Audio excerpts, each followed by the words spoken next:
డివిజన్లు చాలా తప్పుల తడకగా ఇష్టానుసారం చేశారు. ప్రాక్టికల్గా ఫీల్డ్ మీద పోయి చేస్తే బాగుంటుంది.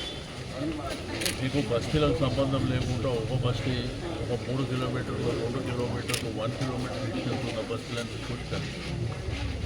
అందుకే సండే నాడు ఒక మీటింగ్ పెట్టాం.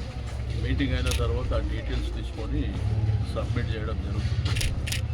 ఏదైనా కానీ జరిగేటప్పుడు చేసేటప్పుడు జాగ్రత్తగా చేస్తే ఎవరికి ఇబ్బంది ఉంటుంది. ఇప్పుడు స్థానికంగా ఉండేవాళ్ళు ఎలక్షన్స్ అప్పుడు కానీ ఇతరత్ర అవసరాలప్పుడు కానీ లోకల్గా ఉన్న వాళ్ళకు డిస్టెన్స్ ఏరియా తక్కువ ఉన్నప్పుడు అదే జ్యూరిడిక్షన్లో ఆ బస్తీలు ఆనుకొని ఉన్నప్పుడు ఇబ్బంది ఉంటుంది. ఇక్కడ వాళ్ళని తీసుకుపోయి మల్కంపేటలో కలిపి మల్కంపేటలో తీసుకుపోయి బేగంపేటలో కలిపితే అది కరెక్ట్ పద్ధతిగా లేదు. దానివల్ల చాలామంది సఫర్ అవుతుంది. కాబట్టి 1 వీక్ వరకు టైం ఇచ్చారు కాబట్టి సండే నాడు మీటింగ్ పెట్టి డీటెయిల్గా వాళ్ళకు రిప్రజెంటేషన్ ఇవ్వడం జరుగుతుంది. ఒకటి సరే, సనత్నగర్లో మీకు యాషోక్ కాలనీ కానీ డిఎన్ఎం కానీ లేకపోతే ఇక్కడ పక్కన మనం ఏంటంటే సిమెంట్ రోడ్లు అన్నీ వేసినాం. సివరేజ్ వాటర్ లైన్స్ చూసినాం. బట్ ఆ సైడు ఆ గోడకు ఆనుకొని ఉన్నటువంటిది ఖాళీ ప్రదేశం అదంతా. సరే, చుట్టుపక్కల బిల్డింగ్ల వాళ్ళు ఏమైనా పార్కింగ్ పెట్టుకుంటారని మనం స్టార్టింగ్లో సైలెంట్ ఉన్నాం. బట్ ఇప్పుడు అక్కడ వ్యాపారం చేస్తారు. ఏంది ప్రైవేట్ వాళ్ళు అక్కడ పార్కింగ్ ఎంత అని చెప్పి కలెక్ట్ చేస్తారు.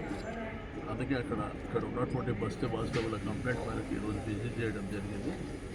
అదంతా రిమూవ్ చేయించి ఫుట్పాత్ ఒకటి చేయాలనేటువంటి ఆలోచనతో ఈరోజు ఇన్స్ట్రక్షన్స్ ఇవ్వడం జరిగింది. సేమ్ టైము ఇక్కడ మనకు బస్తీ దవాఖానలో కూడా ఆ బస్తీ దవాఖాన మెడిసిన్ కానీ లేకపోతే ఆ డాక్టర్తో మాట్లాడటం. దానిపైన జిమ్, ఆ జిమ్ కూడా ఈ ప్రాంతంలో ఉన్నటువంటి వాళ్ళు ఇక్కడ ఒక జిమ్ పెట్టినాం, బస్ స్టాప్ దగ్గర ఒక జిమ్ పెట్టినాం. బట్ జిమ్ పెట్టి అన్ని పరికరాలు మనం ఇచ్చినాం. వాళ్ళకి ఇంకా కొంత రిక్వైర్మెంట్ ఉంది, అదొకటి. బట్ డెవలప్మెంట్ కండిషన్కి వెళ్ళిపోయింది. పాత్వే కావచ్చు, మెట్లు కావచ్చు, ఆ పైన అన్సోషల్ ఎలిమెంట్స్ కూర్చుంటున్నాయి. పైన కూడా ఒక షెడ్ వేయించేసి వాళ్ళకి కావాల్సినటువంటి పరికరాలు కూడా వీళ్ళలో ఏర్పాటు చేయాలి. ఈ ఫ్లైఓవర్ ఇంకా మన గవర్నమెంట్లో